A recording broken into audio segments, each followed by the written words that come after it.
ओम नमः सिद्धेभ्य। नमः श्रीवर्धमानाय भूतकलिलात्मने सालूकानां त्रिलोकानां यद्विद्यादर्पणाय ते। रत्नकरण श्रवकाचार ग्रंथ चल रहा है अपना। इसमें कल अपनी चर्चा हुई थी कैसे हमारे वस्त्र होने चाहिए। वस्त्रों के संबंध में इतनी बात कही भाई, अपने जो कपड़े हों उससे अपनी सभ्यता भी दिखे और शालीनता रहे। और वस्त्रों का जो प्रयोजन होता है, शरीर की रक्षा और शील की रक्षा, ये दोनों काम उससे साधने चाहिए। जिससे न तो शरीर की रक्षा हो सके न शील की रक्षा हो सके, ऐसे वस्त्र पहनने का कोई लाभ नहीं। छोड़ देना चाहिए ऐसे कपड़ों को, तो कोई रखने से मतलब ही नहीं।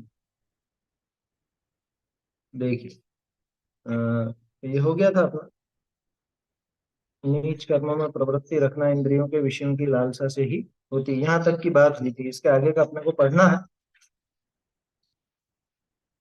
लोग बोल लेते हैं पहले। अक्षार्थानां परिसंख्यानं भोगोपभोग परिमाणम् अर्थवतामप्यवधौ रागरतीनां तनूकृतये भुक्त्वा परिहातव्यो भोगो भुक्त्वा पुनश्च भोक्तव्य उपभोगोष्ण वसन प्रभृति पंचेन्द्रियो विषयः त्रसहति परिहरणार्थं श्रोत्रं पिशितं प्रमादपरिर्तये मद्यं च वर्जनीयं चिन्चरणौ शरणमुपयाते अल्पफलबहुविघातान् मूलकमार्राणि शृङ्गवेराणि नवनीतनिम्बकुसुमं कैतकमित्येवमवहेयम् यदनिष्टं तद्व्रतये यच्चानुपसेव्यमेतदपि जय्यात् अभिसन्धिकृता विरतिः विषयाद् योग्याद्व्रतं भवति। चलिए अब इसके आगे का पढ़ते हैं अपन। कल जो पढ़ा था,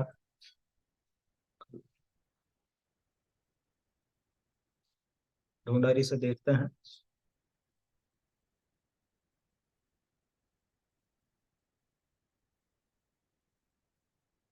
इसमें पत्र संख्या कौन सी है? पत्र संख्या दिखाना।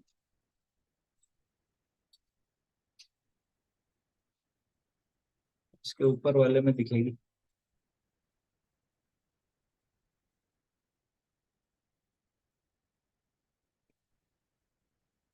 नहीं, उधर साइड में होगी ना, साइड में हाशिए के अंदर होगी, हाशिए में दिखा।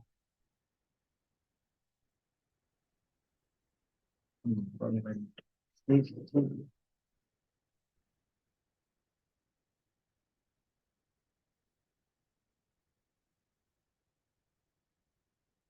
हाँ, जो भोग भूमि यहाँ से देखना है अपने को, है ना।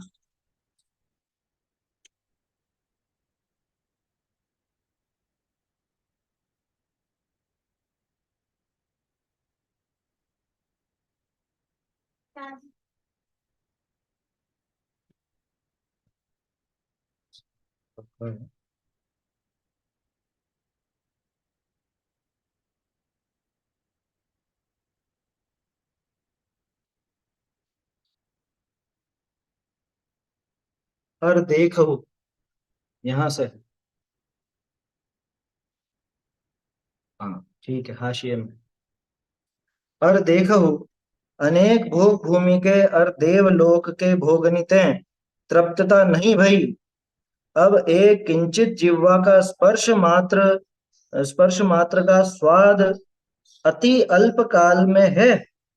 भोजन गिलियां पीछे नाही और पहली नाही, ऐसा तृष्णा का बधावने वाला आहार में लुब्धता का त्याग करी, समस्त इंद्रियां को विजय करी, करी रस रस निरस कर्म विधि मिलाई, तीमे संतोष धरी। निर्ल निर्लज, एक सेकंड। तीमे संतोष धरी इसका कहाँ पे दिया इन्होंने? अच्छा, ऊपर दिया। अभक्षणी का त्याग करी देह का धारण मात्र के अर्थ भोजन करे है, सो समस्त पाप रहित होए, देवलोक का अ, यात्री होए है। अब यहाँ ऐसा जानना, जो भोगोपभोग परिमाण करे, सो अपना परिणाम की दृढ़ता देखे। जो मेरे एता राग घटया है, एता हाल नहीं घटया, और सामर्थ्य देखे। जो ऐसा योग बनेगा, तो मेरा देह का तथा परिणाम का इस इसको निर्वाह करने में समर्थ है कि नहीं, है कि नहीं है, ऐसा विचार करी व्रत धारण करना। और देश की रीति निर्वाह योग्य देखनी, और काल को अवसर को देखना, काल को अवसर को देखना, अवस्था देखनी।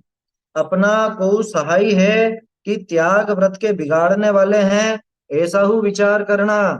शरीर का रोग रहित पना, निरोगपना देखना।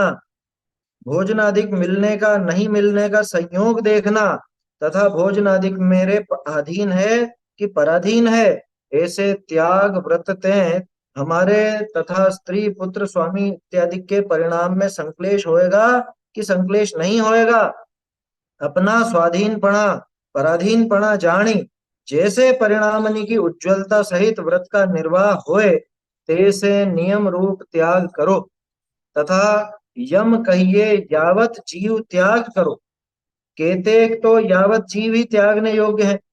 जामे प्रकट त्रसनी का घात होए, तथा अनंत जीवनी का घात होए, अपने कुल में सेवने योग्य नहीं होए, तथा मद करने वाले होए। अम,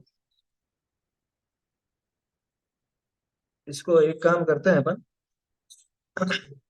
इसको अभी देखते हैं। पहले ये दो पैराग्राफ जो अपन ने पढ़े उन पर चर्चा कर लेते हैं, क्योंकि फिर इसके आगे सीधे अलग प्रकरण चलेगा, उसे लगातार अपन देखते जाएं।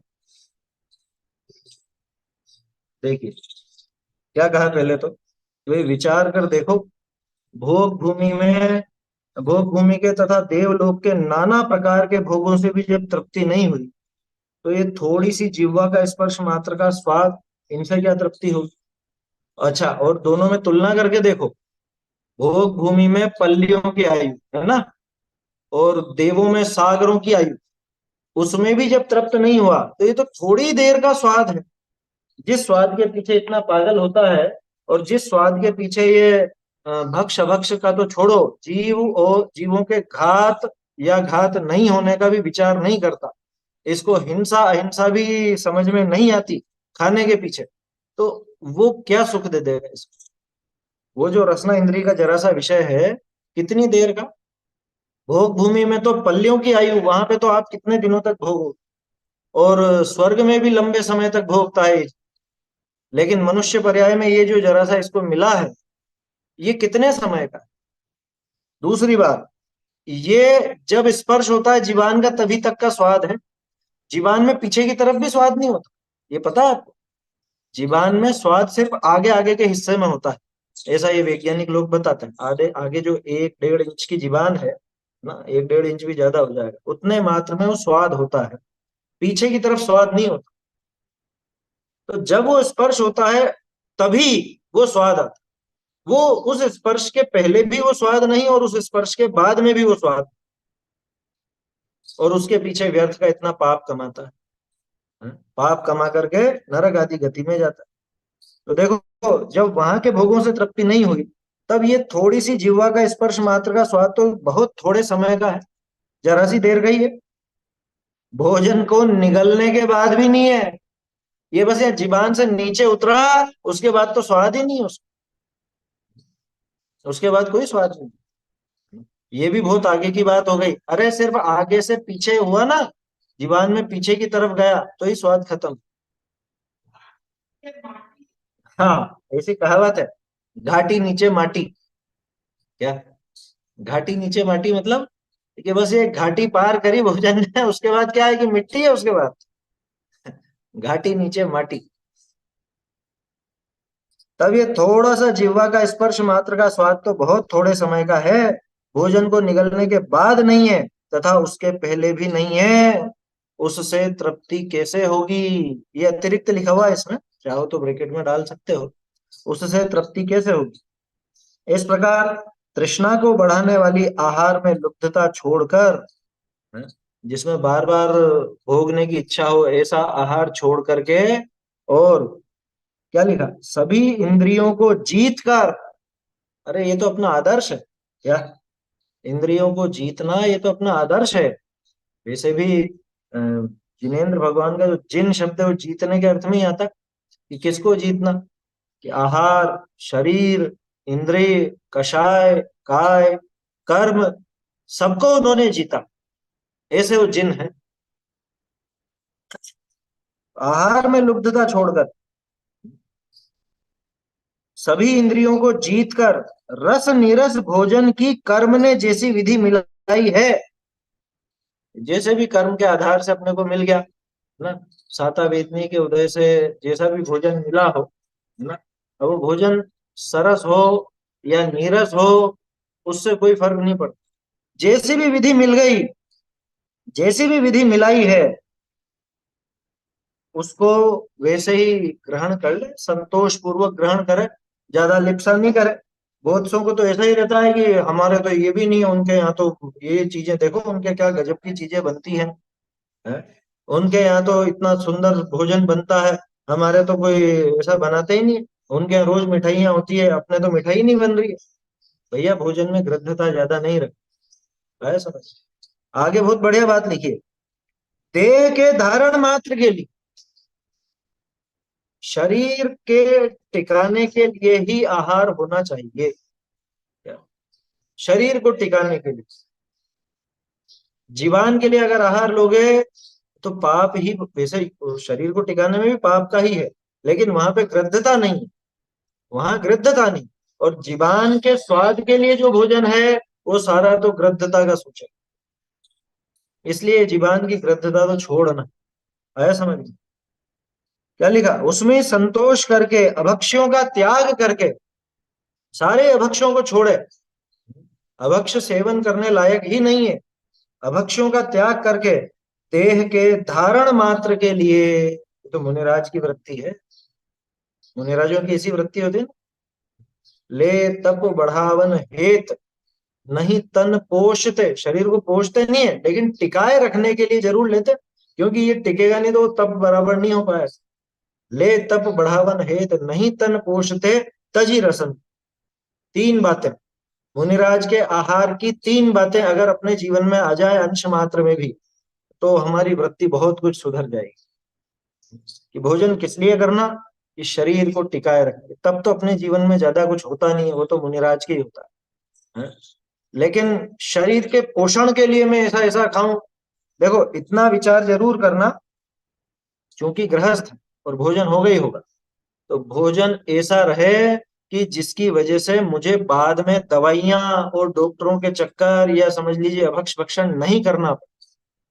तो स्वास्थ्य की दृष्टि से करना है ना, हालांकि यही विचार कर करना है कि मुझे तो ये भी करने लायक नहीं, तो स्वास्थ्य वर्धक चीजों का भक्षण करना ऐसा भी कहा जाता है, ऐसा भी उपदेश दिया जाता है। और उसमें सिर्फ इतना ही अभिप्राय समझना कि भैया वो अभक्ष दवाइयों से बचने के लिए अपन ये भक्ष पदार्थों की वो बढ़ा रहे हैं। समझ में ही बात। और रसना को तो छोड़ दो, उसमें तो कोई बड़ी बात नहीं, देखो मुनिराज की तीन बातों में से एक को तो अपन बिल्कुल अपना सकते हैं, कौन सी, तजी रसन को, कि जीवान की चाट छोड़ दो बिल्कुल, क्या, कि हमको तो ऐसा स्वाद चाहिए, ये चाहिए, वो चाहिए, ये निकाल दो दिमाग से, रस निरस जैसा मिल जाए सो ठीक है। अरे हमारे तो नमक के बिना भाता ही नहीं है, शक्कर के बिना दूध फीका फीका तो भाता ही नहीं है, हैं? कैसे पिए, क्या करें, हैं बोलो, होता है ना, बहुत से लोगों को ऐसा होता है। अरे भैया रस निरस जैसा कर्म की विधि से मिल गया, उसमें संतोष धारण करके, मुफ्त का पुण्य बांधने का तरीका है ये, जबकि पुण्य बांधने का वहां पे कोई अभिप्राय नहीं है, लेकिन मुफ्त में बंधे, इसलिए अपने को ये थोड़ा सा प्रयोग करना चाहिए, ज्यादा जीवान की लिप्सा नहीं हो। देह के धारण मात्र के लिए जो भोजन करता है, वह सभी पापों से रहित होकर देवलोक का पात्र होता है। अरे इसको भोजन में ज्यादा आसक्ति नहीं है, तो एक काम करो, इसको ऐसी व्यवस्था दो कि जिसमें हजारों वर्षों में एक बार जरा सा ये अमृत का घूंट उतर जाए, उसी को मिलेगा ये। किसको मिलेगा? जो यहाँ पे दिन भर खाऊं खाऊं करेगा, वो देव में कैसे रहेगा? वहां तो हजारों सालों में मिलेगा। समझ में आ रही है बात? ये इसको ऐसे प्रैक्टिकल समझना कि जिसको यहाँ पे दिन रात हर समय ये भी खा लूं, ये भी खा लूं, ये भी खा लूं, ऐसा लगता है, ऐसा करता है, वो वहां देव पर्याय में कैसे रहेगा? उसकी तो क्या कहें, जीना हराम हो जाएगा उसका। क्योंकि वहां तो हजारों सालों में एक आध बार वो यहाँ से बस ऐसा घूंट उतर जाता है। जिसकी आयु हो जितनी हो, उस आयु के हिसाब से वो रहता है हजारों वर्षों। समझ में आ रही है बात? तो ये एक बहुत बढ़िया बात है विचार करने में। यहाँ जिसको जीवन की ज्यादा लिप्सा है, वो ऊपर स्वर्ग में नहीं जा सकता, तो देवगति में नहीं जा पाया, है ना? हालांकि अपन देवगति का कोई लोभ नहीं दे रहे, या मन में वो भावना मत रखना कि अरे मुझे देवगति हो, देवगति। अरे मोक्ष के साधक है, अपने को तो पूर्ण दशा चाहिए। अब लेकिन ये भी एक नियम है, जिसे जैसा चाहिए वैसा मिलता है। तो जिसको दिन भर खाना चाहिए, वो दिन भर खाने जैसी दशा में या दिन भर खाना ढूंढने जैसी दशा में पैदा होगा। और जिसको नहीं खाना, जो बहुत लिमिट में रहता है, जीवान को काबू में रखता है, उसको देव आदि की पर्याय मिलती है। कि जिनको विकल्प ही नहीं होता हजारों सालों तक। क्या लिखा? बहुत बढ़िया बात लिखी है। सभी इंद्रियों को जीतकर रस नीरस भोजन की कर्म ने जैसी विधि मिलाई है, उसी में संतोष करके, अभक्ष्यों का त्याग करके, देह के धारण मात्र के लिए जो भोजन करता है, देह के धारण मात्र के लिए जो भोजन करता है, अभक्ष्यों का त्याग करके जो भोजन करता है, सरस नीरस जैसा मिल जाए उसमें संतोष धारण करके भोजन करता है, वो सभी पापों से रहित होकर देवलोक का पात्र होता है। सभी पाप का मतलब मोटे मोटे जो भी पाप है उनसे छूट करके उसके पुण्य विशेष फलता है, वो देवलोक का पात्र होता है। ऐसी बात है। तो रसना इंद्रिय के संबंध में बात थी, अभक्षों के संबंध में वो सारी बात यहाँ पूरी हुई। अब इसके आगे देखो क्या लिखा। परिणामों की सामर्थ्य के अनुसार व्रत लें।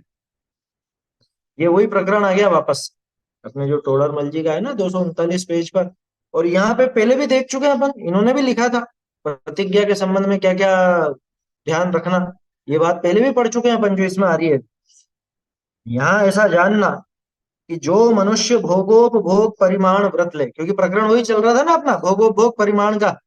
तो भोगोपभोग परिमाण व्रत अगर ले, तो अपने परिणामों की दृढ़ता देख लेना चाहिए। अपने परिणामों का ठीक करे, ऐसा लिखा था टोडरमल जी ने, वही बात इन्होंने लिखी कि अपने परिणामों की दृढ़ता देख लेना चाहिए कि मेरा कितना राग घटा है। ये मेरा के बाद कितना जोड़ लीजिए, राग शब्द के पहले कितना आएगा यहाँ।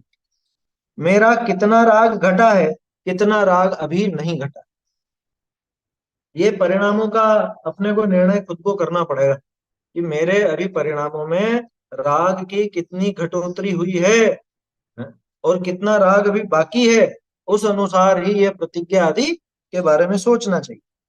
ये भी सामर्थ्य देख ले कि जितना मैं त्याग कर रहा हूं, उसके अनुसार मेरा मेरा शरीर तथा मेरे परिणामों में उसका निर्वाह करने की सामर्थ्य है या नहीं है। हम्म, ये वही है, सभी तरह की अवस्था का विचार करें, देश काल की मर्यादा का, कि आगे ये सधेंगे या नहीं सधेंगे। मेरे शरीर की सामर्थ्य इस नियम के हिसाब से मेरा साथ देगी या नहीं देगी। मान लो किसी को तो डायबिटीज है, और डॉक्टर ने उसको बोला हर थोड़ी थोड़ी देर में आपको खाना है, और एक नहीं मैं तो एक ही टाइम खाऊंगा, मैं तो भोगो भोग परिमाण का नियम लेकर एक ही टाइम खाऊंगा, तो भैया सधेगा नहीं वो, उसमें आकुलता बढ़ेगी। ऐसे नियम नहीं लिए जाते, है ना? और वहां पे अगर शरीर की विपरीतता को सहन कर सकता हो, है ना, समाधि मरण या संलेखना के लिए तैयार हो, तो भले ले नहीं, अपनी सामर्थ्य देख कर ले। समझ में ही बात, अपनी सामर्थ्य देख करके विचार कर। क्या कहा? ये भी सामर्थ्य देख ले कि जितना मैं त्याग कर रहा हूं, उसके अनुसार मेरा शरीर तथा मेरे परिणामों में उसका निर्वाह करने की सामर्थ्य है या नहीं। मेरे परिणाम बाद में भी ऐसे टिके रहेंगे या नहीं, इतना सामर्थ्यवान मैं हूं या नहीं, ये खुद को देखना। ध्यान रखना, कमजोर नहीं कर रहे हैं, वो ये नहीं कह रहे हैं कि मत लो नियम। वो ये कह रहे हैं कि भैया अपनी सामर्थ्य अच्छे से देख लेना, परिणामों का विचार करना। ये कहीं तात्कालिक विचार ही तो नहीं है मेरे, शमशानिया वैराग्य तो नहीं है, कि अभी तो मैं तो जोश जोश में नियम ले लूं, फिर दूसरों को ऐसा खाता पीता देखूं तो मेरे मन में कुछ ऐसी कलबल तो नहीं होएगी? है, अरे ये सब लोग तो खा रहे हैं और मैं नहीं खा रहा हूँ, ऐसा तो नहीं आएगा मन में? ये विचार करना। देखो, इस प्रकार विचार करके व्रत धारण करना चाहिए। और नहीं चलेगी, देश की रीति निर्वाह योग्य देखना चाहिए, क्योंकि क्षेत्र क्षेत्र की मर्यादा अलग होती है ना। जैसे मान लीजिए साउथ के लोग हैं, तो उनका शरीर अलग तरह का, उनका वातावरण अलग तरह का है, तो उनका खान पान भी उस तरह का हो जाता है। भक्ष्य की बात कर रहा हूँ, भक्ष्य पदार्थों में उनके यहाँ पे वो चीजें ज्यादा चलेंगी, अपने यहाँ पे कुछ चीजें कम चलेंगी, है ना। या जो चीजें अपने यहाँ ज्यादा चलेंगी वहां पे हो सकता है शायद मिले ही नहीं। बहुत सी सब्जियां होती है ना, इस जगह मिलती है उस जगह नहीं मिलती। तो अपना क्षेत्र काल देख करके भी वो देश की रीति निर्वाह योग्य देखना चाहिए। देश की रीति क्या है, वो सधेगा या नहीं सधेगा। और काल के अवसर को देखना, अवस्था देखना, ये जुड़ेगा इसमें। ये इतनी पंक्ति यहाँ पे जुड़ेगी, ये छूट गई है, ये इसमें जोड़ लीजिए। देश की रीति निर्वाह योग्य देखना चाहिए, इसके बाद और काल के अवसर को देखना, अवस्था देखना, और काल के अवसर को देखना, अवस्था देखना।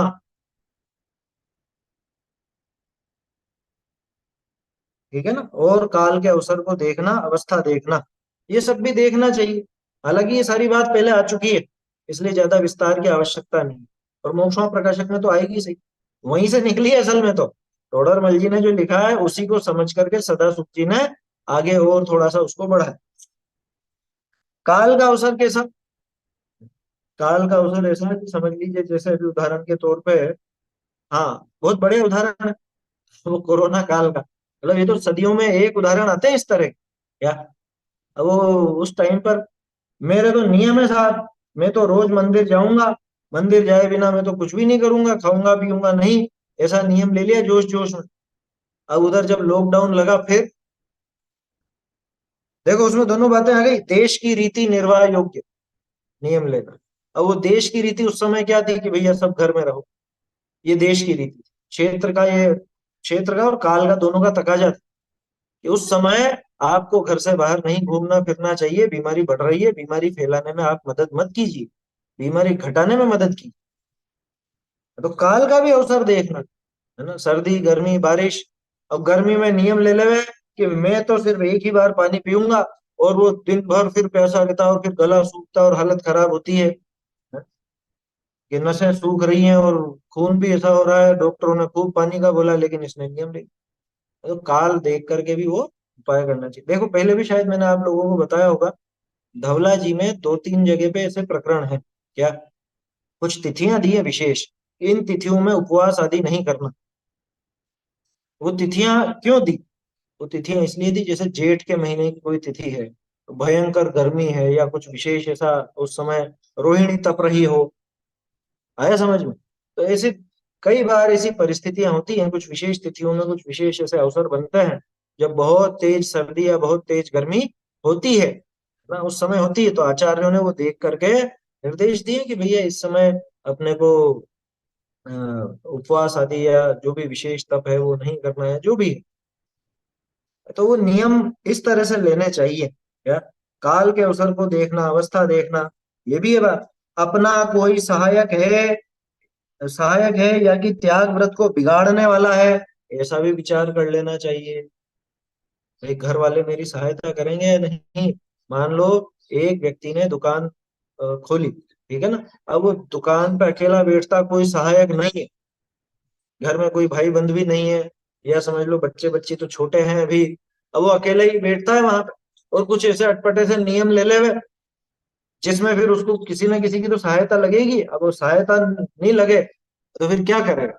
फिर वह नियम बिगड़ेगा, नियम के प्रति अवहेलना का भाव आएगा। तो ऐसा काम नहीं करना चाहिए। अपना कोई सहायक है या कि त्याग व्रत को बिगाड़ने वाला है, कि ये पत्नी कैसी है, ये त्याग में साथ देती है या और बिगाड़ देती है, ये भी देख लेना। ये तो शुद्ध भोजन आदि का नियम ले ले और वो जान करके ऐसा कुछ भी गपड़ सपड़ करके गंदा बनाया, कुछ भी करे, ऐसा भी हो सकता है। अन्य जगह जा रहे हैं कि हम तो दूसरे के अधीन है, दूसरे ही अपने को भोजन बना के खिलाते हैं। मान लो बुजुर्ग हो गए, ठीक है ना, अब बुजुर्ग हो गए, खुद से तो भोजन बनता नहीं, खुद से वो सब चीजें होती नहीं है।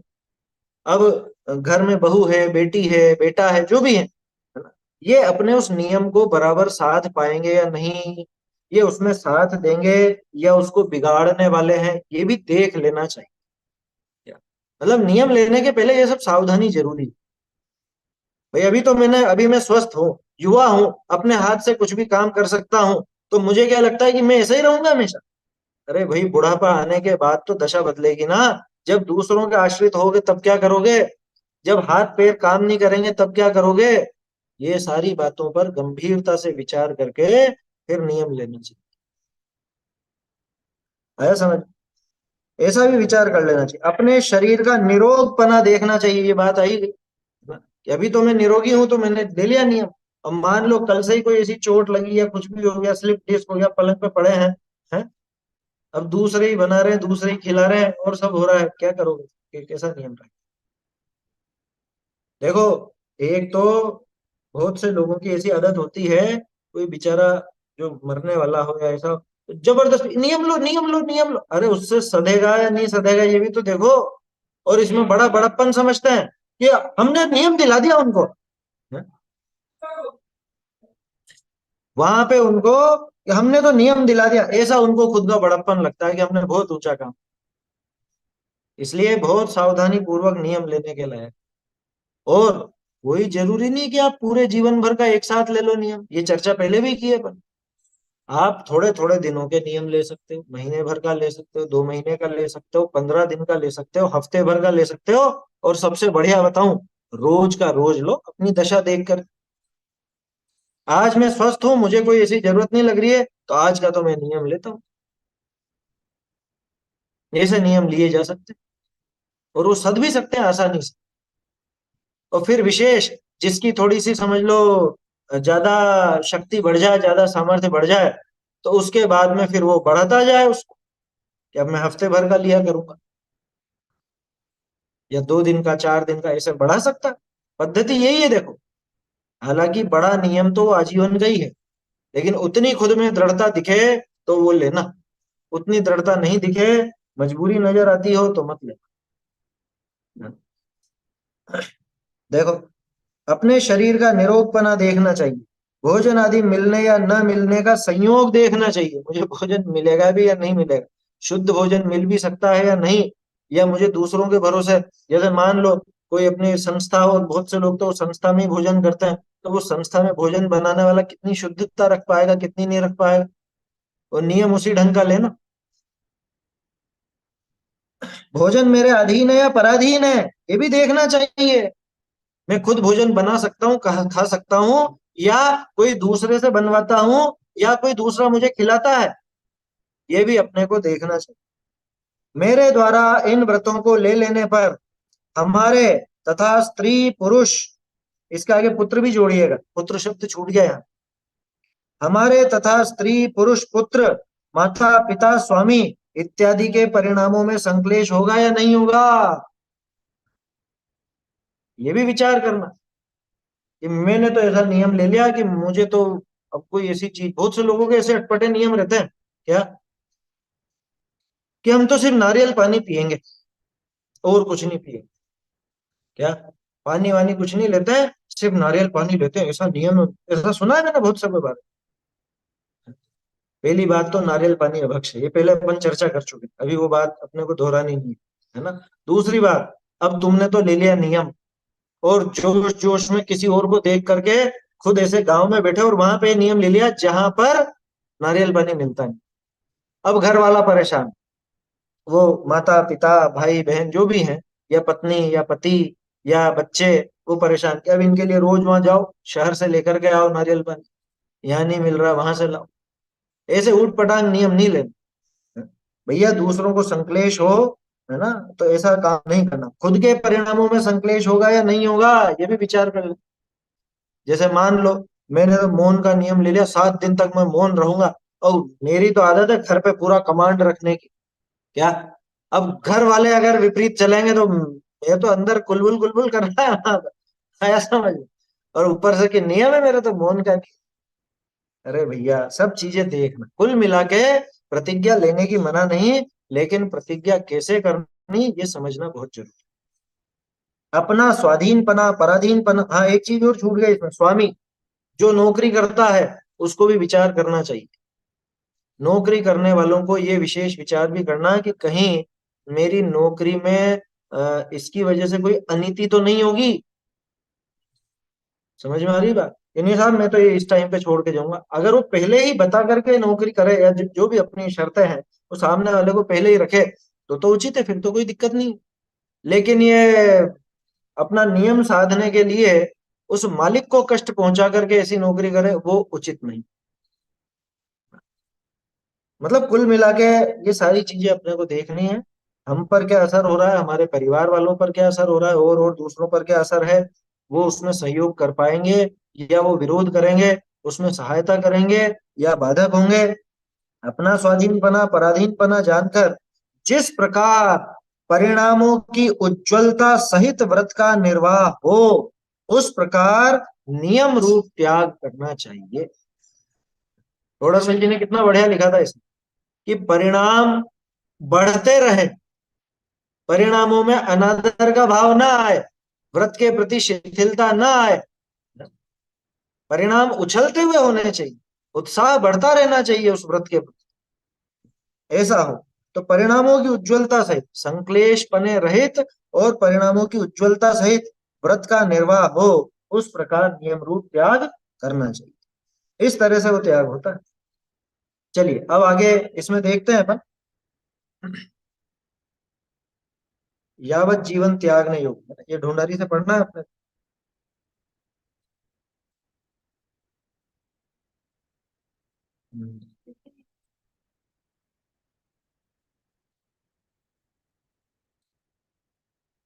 तथा यम कहिए यावत जीव त्याग करो।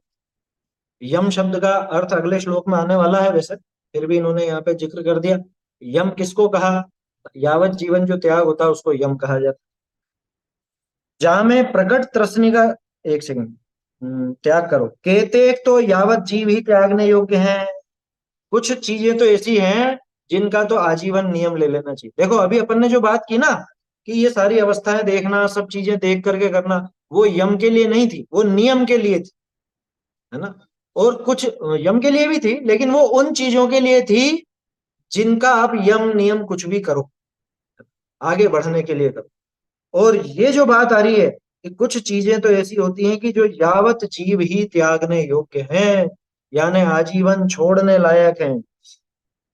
जैसे जा में प्रकट त्रसनी का घात होए तथा अंत अनंत जीवनी का घात होए, क्या कि जिसमें प्रकट रूप से त्रस जीवों का घात होता हो, या अनंत अनंत जीवों का जिसमें घात होता है, जैसे त्रस घात देख लिए अपन ने पदार्थ, है ना, पंच उदुम्बर फल है, द्विदल है, ये सब त्रस घात में है। और जिनमें बहुत जीवों का घात होता हो, अनंत जीवों का, ऐसे आलू प्याज जमीकंद इत्यादि, है ना। अपने कुल में सेवने योग्य नहीं होए, ये अनुपसेव्य। तथा मद करने वाला होए, ये नशाकारक। तथा मांस मद्य माखन मधु, ये चार महाविकृति। देखो चार मकार, कि हमने तो तीन पढ़े थे, मद्य मांस मधु, ये चौथा मक्खन। मांस मद्य माखन मधु, ये चार महाविकृति। महाविकृति कहा है इनको, सामान्य नहीं बताया, महाविकृति है। महाविकृति और रात्रि विषय भोजन, रात्रि भोजन में आपने देख लिया था, दूध पानी सबकी बात आ गई थी। रात्रि विषय भोजन और द्यूत क्रीड़ादिक सप्त व्यसन, ये चीजें तो ऐसी है कि जो आजीवन छोड़ने लायक है। सात व्यसनों का क्या करना, अपने जीवन में होने ही नहीं चाहिए। देखो आपने गौर करा हो तो इसमें पांचों प्रकार के अभक्ष आ गए, त्रसघात की बात आ गई, बहुघात की आ गई, अनुपसेव्य की आ गई, नशाकारक की आ गई, अनिष्ट भी अपने आप शामिल हो ही गया। और मद्य मांस मधु मक्खन, ये चारों आ गए। और द्यूत क्रीड़ादिक सप्त व्यसन, ये सात व्यसन भी आ गए। और क्या कहा? परधन बिना दिया का ग्रहण, और त्रस हिंसा, और स्थूल असत्य, अन्याय का अन्याय का परिग्रह, बिना छाण्या जल, अनर्थ दंड, ये तो यावत जीव ही त्यागने योग्य हैं। इनमें से एक भी वस्तु ऐसी नहीं है जिसके बिना हमारा जीवन नहीं चले। बड़े बड़े पाप ही तो छुड़ाए यहाँ पे, हैं? बड़े बड़े पापों का ही यहाँ पर निषेध किया गया। ठीक है ना। तो बिना छना जल अनर्थ दंड, मतलब जैन पने की बातें हैं सारी के सारी। कि एक जैन का जीवन जो होता है, वो उसमें क्या क्या चीजें नहीं होती, क्या क्या चीजें होती है, बस वो बात है। क्या कह रहे हैं? सप्त व्यसन परधन बिना दिया का ग्रहण, है ना। ये तो स्थूल चोरी और स्थूल उत्तरस हिंसा का त्याग, माने पंच अणुव्रत आ गए, पांच अणुव्रत। और अनर्थ दंड भी आ गया, बिना छना जल भी आ गया। ये तो यावत जीव ही त्यागने योग्य हैं। क्या कह रहे हैं? और इनमें नियम कहा करिए, ये तो महाअनीति है। इनमें नियम नहीं करना कि मैं इतने दिनों का इसका त्याग करता हूं। अरे ये तो यम करने लायक है, क्यों कह रहे हो? ये लाइन समझिए। ये तो महाअनीति है, इनमें नियम क्या करना, ये तो सीधे सीधे यम ही करो। इनके त्याग करने में शरीर ऊपर कुछ क्लेश भार दुख नहीं आवे है। कोई बोझ आता है क्या इनका? जो जो चीजों के नाम अभी लिए, इनका त्याग कर दो तो शरीर पे कोई कष्ट तो नहीं आता। और ये एक जीवान की लिप्सा, या समझ लीजिए शरीर की लिप्सा होती है, उस वजह से ये त्याग नहीं कर पाते। बाकी तो ऐसा कुछ भी नहीं है इनमें कि इनको नहीं छोड़ा जा सकता। इनमें नियम कहा करिए, ये तो महानीति है। इनके त्याग करने में शरीर ऊपर कुछ क्लेश भार दुख नहीं आवे है, अपयश नहीं होए है। इनका त्याग में धन चाहिए नहीं। छोड़ने में धन कहाँ से चाहिए? त्याग करने में तो जरूरत ही नहीं कोई धन वगैरह। बल चाहिए नहीं कोई, अरे मुझ में इतनी ताकत आएगी तब छोड़ूंगा, ऐसा भी कुछ भी नहीं है। ये जो जो बातों के नाम लिए हैं, इनको छोड़ने में न इनको इसको कुछ क्लेश होगा, न धन व्यय होगा, न कोई विशेष बाधा खड़ी। स्वामी का तथा स्त्री का पुत्र का कुटुंब आदि का सहाय चाहिए नहीं। बोलो, चोरी छोड़ने में किसकी सहायता चाहिए? व्यसन छोड़ने में किसकी सहायता चाहिए? कि मैं आज से जुआ छोड़ना चाहता हूँ, घर वालों से पूछ लूं एक बार। अरे घर वाले क्यों मना करने लगे भैया? है कि मैं आज से मांस भक्षण या मदिरा पान छोड़ना चाहता हूँ, कौन घर वाला मना करेगा? कहाँ पे बता रहे हैं अनंत होगा?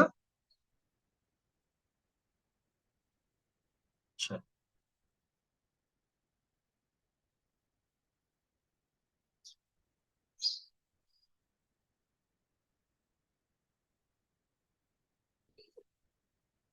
ग्रंथ में है ना, दूसरी पंक्ति में अनंत आएगा संशोधन में।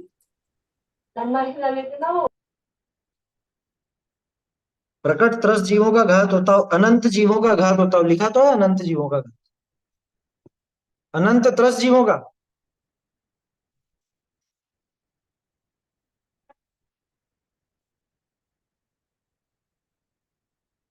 आ के ऊपर पॉइंट लगा है ना, ना पे पॉइंट लग जाएगा। अच्छा अच्छा, वो तो अनंत लिखा हुआ है, हाँ ठीक है, उसको सुधार लीजिएगा, है ना। वो अनंत के स्थान पे मतलब अनंत ऐसा लिखने में आ गया वो। चलिए इसको देखते हैं अपन। अ, मतलब कहने का अर्थ ये है कि ये जो सारे पाप बताए हैं, जिनसे छोड़ने का यम लेने का नियम, यम लेने के बारे में जिसका बताया गया है, उसमें आपको कुछ भी कोई दिक्कत आने वाली नहीं। स्वामी का तथा स्त्री का पुत्र आदि का कुटुंब आदि का सहाय चाहिए नहीं। किसी को पूछने का, वाकिफ करने का हुका करने का हु काम नहीं। भाई किसी से पूछना पड़े कि मैं एक बार घर वालों से पूछ लूं शराब का त्याग करूं कि नहीं करूं, मैं घर वालों से पूछ लूं कि मांस भक्षण का त्याग करूं कि, अरे इसमें क्या पूछना है, इसमें क्या सोचना है?